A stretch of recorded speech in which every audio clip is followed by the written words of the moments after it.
Hi everyone, this is Kalyan Kumar and welcome once again to Chemistry Universe.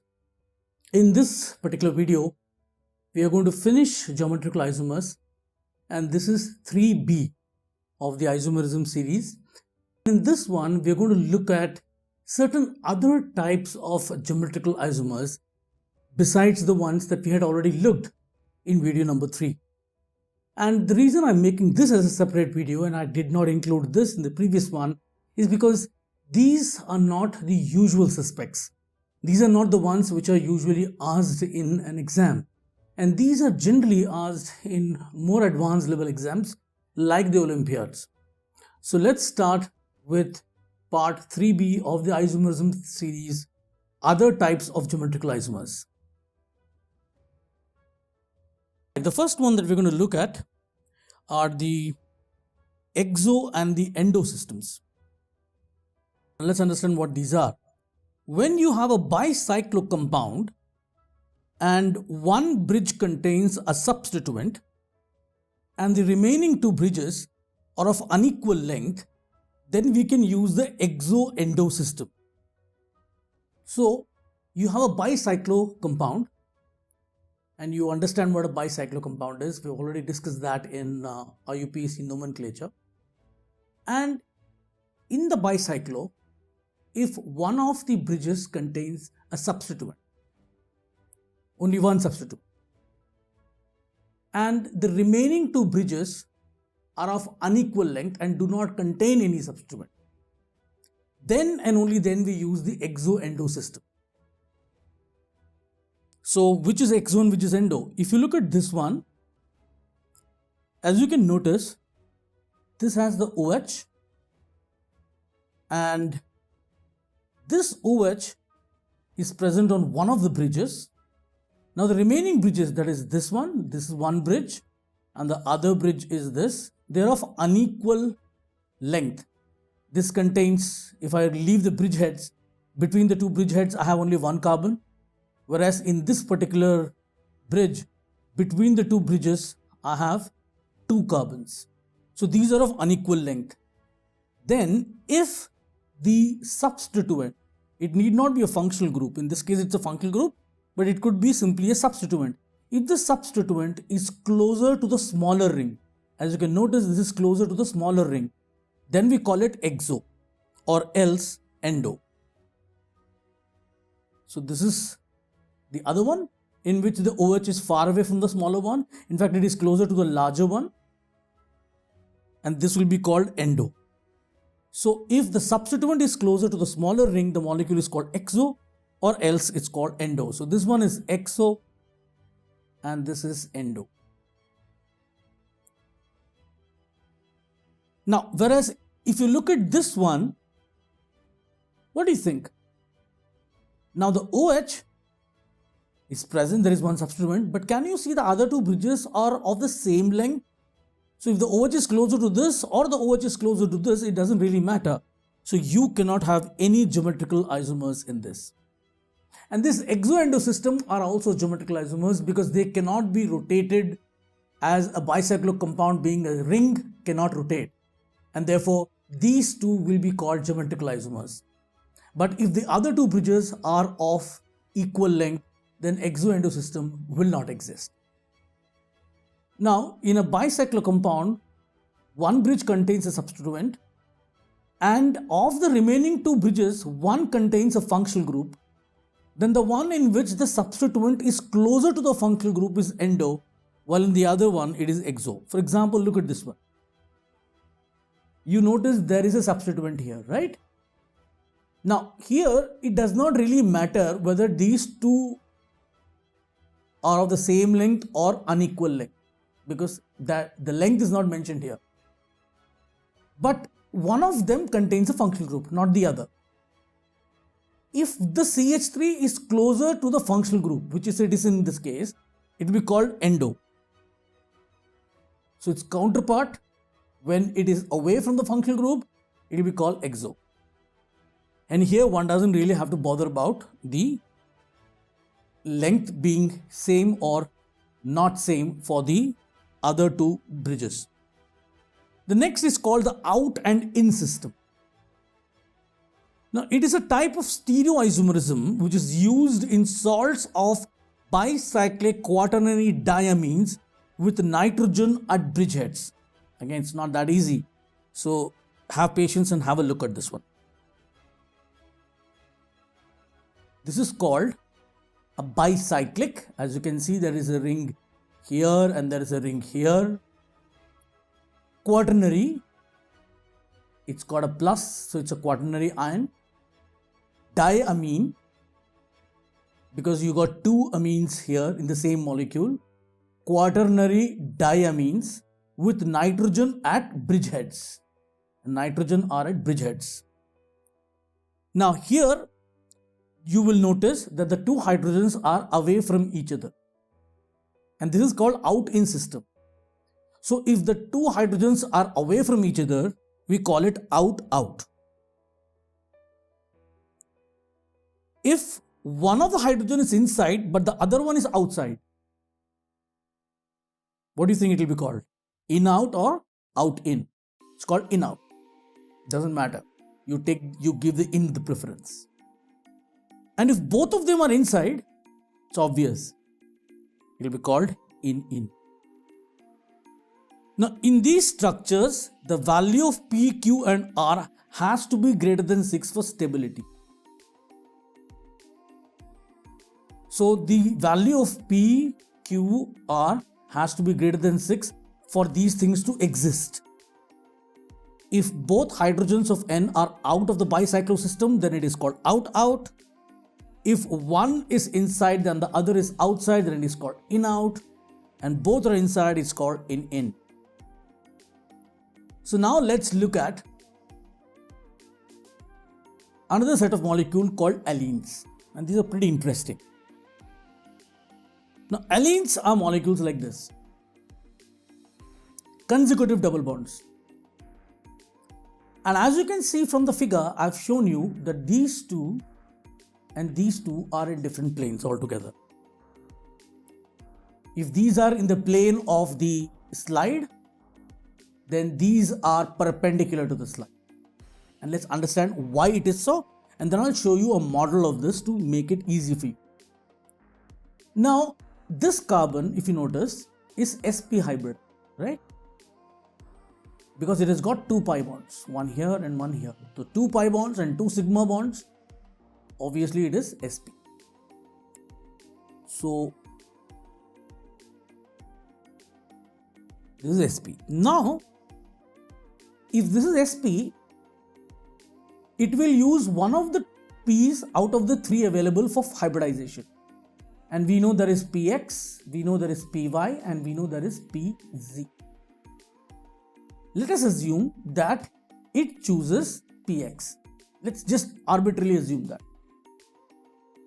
And let's assume the axes are like this. This is y-axis, this is x-axis, and this is the z-axis. Z, x, and y. So since I have used one s with px, this carbon being sp will be linear and it will be oriented in the x-axis along this axis. Okay? So this C is in the x-axis. Now how many p's does it have unhybridized? Py and pz? So py will be here and pz will be here.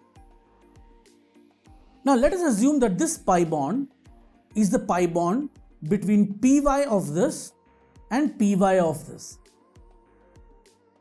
That means this py and this carbon should also have this py unhybridized.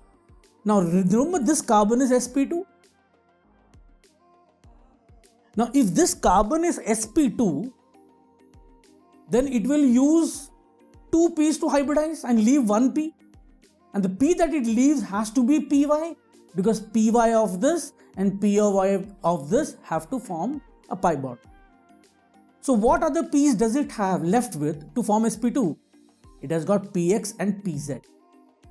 And since sp2 carbons are planar, it will be in the xz plane. So it will be in this plane, xz plane. So let's assume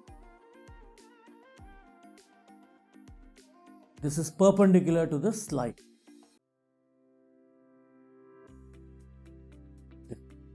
This is perpendicular to the slide, okay?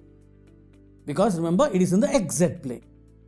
The plane of the slide is XY.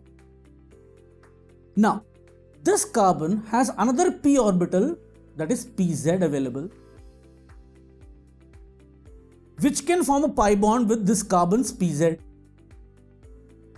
This means this carbon should have its pz unhybridized, and its pz is this. And therefore, this carbon being sp2 also will hybridize using two p's, and the only p's that are available are the x and the y, because the pz has formed a pi bond. So if it uses x and y, then obviously it will be in the xy plane, it will be in this plane. So it will be in the plane of the screen. It will be in the plane of the slide, which is why these two are in different planes.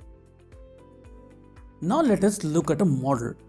Okay, now let's look at this model. This is an alene.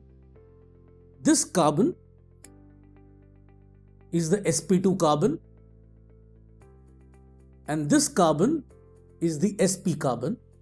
This carbon again is the sp2 carbon. Now if you notice, can you see they are in different planes? The white and this red. This is the XZ plane. And can you see, if these two are like this, these two are in this plane, the XY plane, the plane of the slide. And this is how an alene looks like. And remember, of course, it's not fixed. I can rotate this, and this comes into XY plane, this comes into XZ plane. It's not important which is XY, which is XZ, or which is YX and stuff like that. What is important, however, is to understand that in this, these two are in different planes compared to these two. Now, if one is white and the other is red, this is red and this is white here. You cannot have geometrical isomerism because they are in different planes. For these groups, it doesn't matter whether this is red and this is white, or this is white or this is red, because the distances will all be same. Aerial distances remain same. So the aerial distances remain same, then it does not really matter. Now here, the terminal groups are in perpendicular planes, so no geometrical isomerism is seen. But now look what will happen the moment I increase one more carbon in this. As you can see, they are in the same plane. Why? sp. This is also sp. And for them to form a sigma bond, they have to have the same p, otherwise their axis will be different. If one is spx and the other is spy, it's not going to work out. So both have to be spx, which means both will have two p's left over. Now with one p they will form a bond with each other, and those p's have to be same. So let's assume this is py and this is py. That means the only other p that is left for both carbons is pz. So this carbon and this carbon will have its pz orbital. This carbon and this carbon will have its pz orbital, with which it will form a pi bond with this carbon, and therefore these two carbons have to be spx-py. spx. So they are in the same plane. So let's have another look at a model for this now. Now let's look at this model. Can you see I've increased the carbon? If you notice, this is the sp carbon, this is also sp carbon. It's linear. This is sp2 carbon and this is sp2 carbon. And can you see, just by increasing one more carbon, I've got them in the same plane. Now the aerial distances will matter if these two are different and these two are different. The condition for geometrical isomers. So if the two reds are close, it is cis. If this red is here, it's trans. So this is how we are going to find out geometrical isomerisms in this. So the logic is, of course, these two are in the same plane. So geometrical isomerism is possible, but obviously remember, I'm assuming that these two are different and these two are different. That is an assumption that is being made here. So even numbered cumulated double bonds are out of plane, and odd numbered cumulated double bonds are in the plane. even number double bonds out of plane, odd number double bonds in plane if they are cumulative. That means all of them are simultaneously present. Now let's look at another system similarly. It's called Spiro compounds. And let's look at this one. Now it's a 4-membered ring, and I'm assuming right now that it's planar, though it's not. And I'm also assuming this 4-membered ring is planar. But remember, these two carbons are sp3. And how do you show an sp3 carbon? You can show an sp3 carbon like this. Solid and these. They are in different planes. Two groups are in one plane, these two groups are in one. So this carbon has these two groups in one plane, these two in another plane. These two, since for this carbon these two are in one plane, these two will be in different plane. And for this carbon, these two are in one plane, these two will be in different plane. So if you look at it, if I say this is horizontal, this is vertical, this is horizontal, then this is vertical. And if they are not in the same plane, you will not have any geometrical isomerism, just like in the case of double bonds. Let me show this with a model. Now look at this model. Can you see a 4-membered ring? It's vertical. Can you see another 4-membered ring? Actually, it's horizontal now. If I keep it like this, let me keep it slightly tilted here so that you can see it. This is vertical and this is horizontal. This becomes vertical. And if the ring is vertical, this is horizontal. Can you see? These two are in one plane and these two are in another plane. And therefore, you will realize that these two cannot show geometrical isomerism because the distance of this blue with this blue will remain same irrespective of whether this blue is here or here. If areal distances do not change, geometrical isomerism will not exist. So, what else do we have? Well, let's have 3 rings now. And again, they get back in the plane. Let us look at this one. Let's look at this model. Vertical, the ring is horizontal, okay? The ring is horizontal. Ring is vertical, ring is horizontal. And if these two are horizontal rings, then obviously these two will be both vertical in the same plane. Now the areal distances will change if this blue goes from here to here. The distance of this blue with this blue will change depending upon whether this blue is here or it is kept here. And therefore you will have cis and trans. Obviously, cis and trans only when at least one pair of the groups are same. Otherwise, you will use E and Z. So what's the logic here? Even numbered Spiro rings are out of plane and odd numbers are in plane. So what that suggests is for geometrical isomerism to exist, they have to be in the same plane. Let's look at one more example, decalene. Now here it's pretty simple. This is trans decalene because these two CH3s or these two hydrogens, if they are hydrogens, would be top and bottom, and these two will be both top or both bottom, trans and cis. And I'm going to show you more of this, and I'll explain more of this when we do conformation, because there I'm going to show you the actual conformation, the actual shape of the 6-membered ring, because 6-membered ring, remember, a cyclohexane ring is actually not a hexagon. It's what it has a shape of what is called as chair form that we will do later. So now I'm going to give you a couple of questions. You have to figure out the answer. As usual, pause the video, then get the answer on your own and then play the video back. Alright, so let's get going on this. The first one, which of the following show geometrical isomerism? You have to figure this out. Look at this one.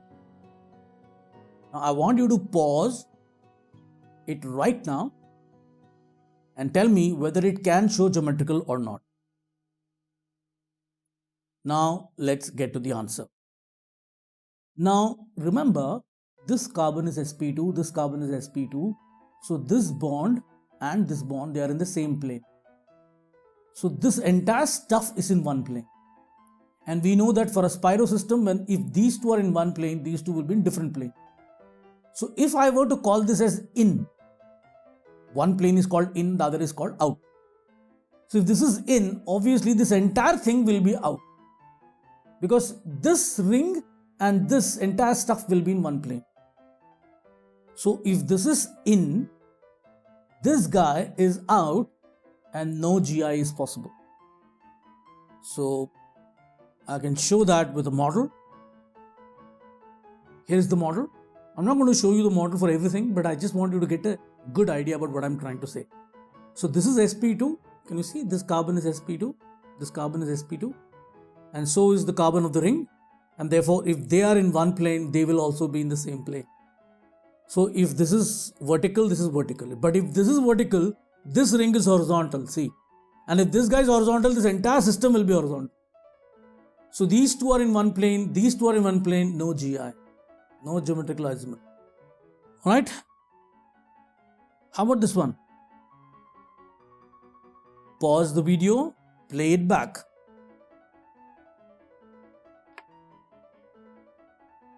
Now I'm not going to show you any models, I'm just going to explain the stuff to you. Remember, this carbon is sp and this carbon is sp. So obviously they are all in one plane and this is sp2. Now you know that for this carbon, so it is like this, C double bond C double bond C. Now you already know these two are in different planes, these two are in different planes. I mean these two and these two are in different planes. So it's an alene system. So if this is in, it is in up to here, and then the entire stuff from this carbon onwards is out. And there's a similar system here, so this is in.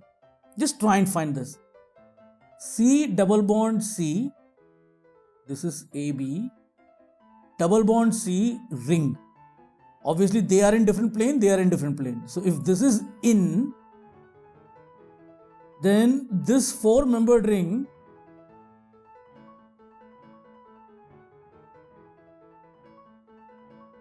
and this carbon, this entire thing is out. And since these two will be in different plane and these two will be in different plane, just like an alene, this would be in.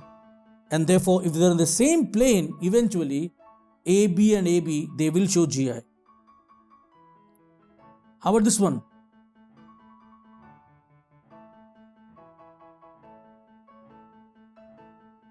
These two will be in one plane.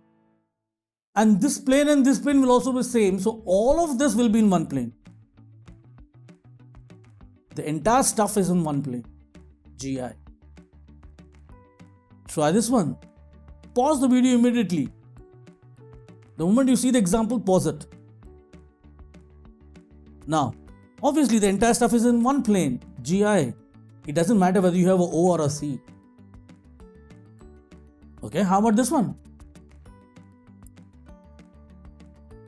So they are in one plane. So I call it in. The ring is in a different plane. Out. This ring will be in plane.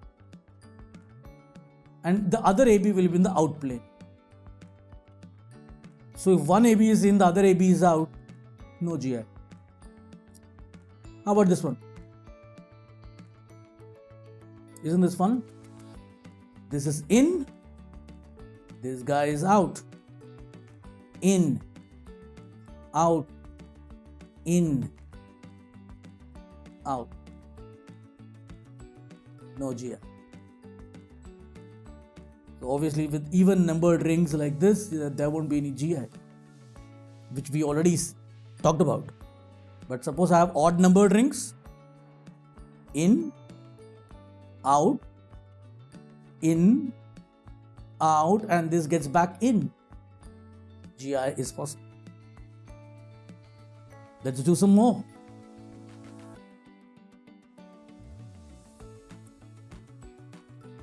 Now obviously there is no question of GI, you may feel, because of no substituent, but look at the two O's.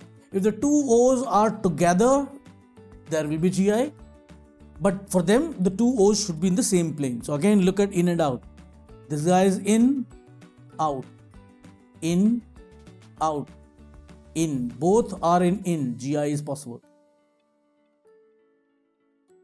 Odd numbered ring, in, out, in, Gi is possible. Even membered ring, in, out, no Gi. Even numbered ring, in, out, no Gi. Even in this case, no Gi. How about this one? Doesn't matter whether it's a 4-membered ring or a 6-membered ring, use the same logic. In. And this is out, because remember, this double bond is connected with, this ring is connected with a double bond. They will all be in one plane. This entire stuff will be in one. In, out, no Gi. How about this one? In.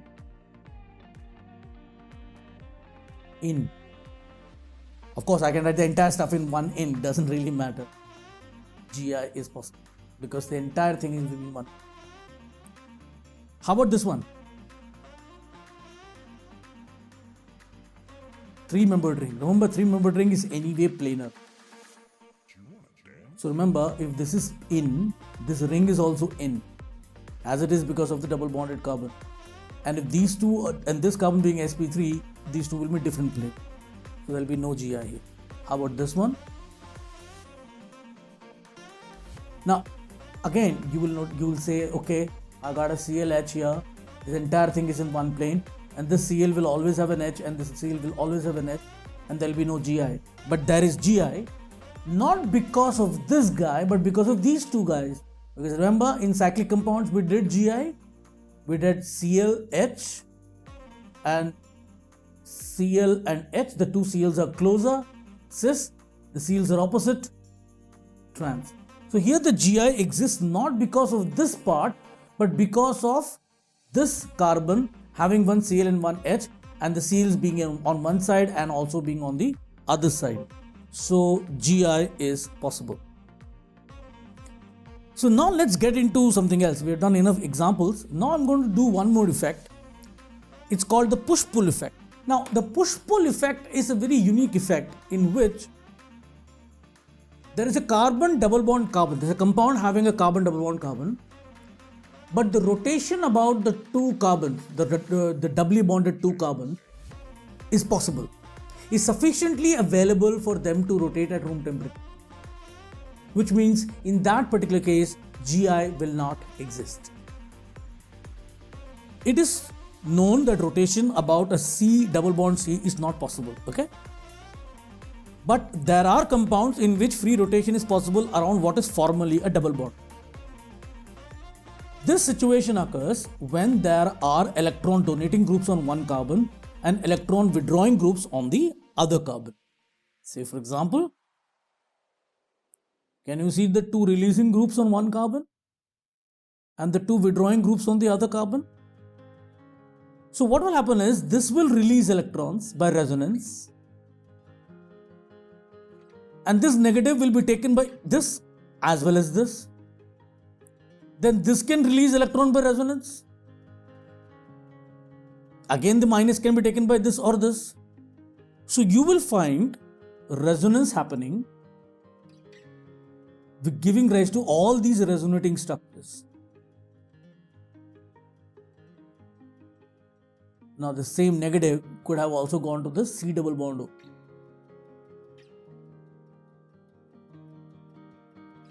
And this could as well have gone here. Look at this. NH2 could have given the electron. And then the minus will go to these two places. And this can also take it. Now, what do you notice in all these resonating structures? The carbon-carbon bond is single in all of them. This is the only one in which carbon-carbon has double bond. Obviously, this bond will have a lot of single bond character and a bit of a double bond character, sufficient enough for the molecule to rotate freely. Because of the opposing nature of the pair of groups on the two sides of the molecule, it acquires a diionic character and the double bond character between the two carbon atom decreases. As a consequence of this, the rotation of the double bond becomes possible. This is called push-pull or captodative effect. And such molecules will not show GI. So that brings us to the end of this video. And I hope this video helped you in understanding some more stuff about geometrical isomers. And as I said in the beginning, this is only useful for higher level exams. But if you wish to know, if you want to learn more, absolutely fine. Good for you. And with that, I come to the end of this video. I hope you enjoyed this video and learned as much as you could. Watch this video as many times as you want to. With that, this is Kalyan Kumar signing off. Have a wonderful day. Goodbye and thank you for watching.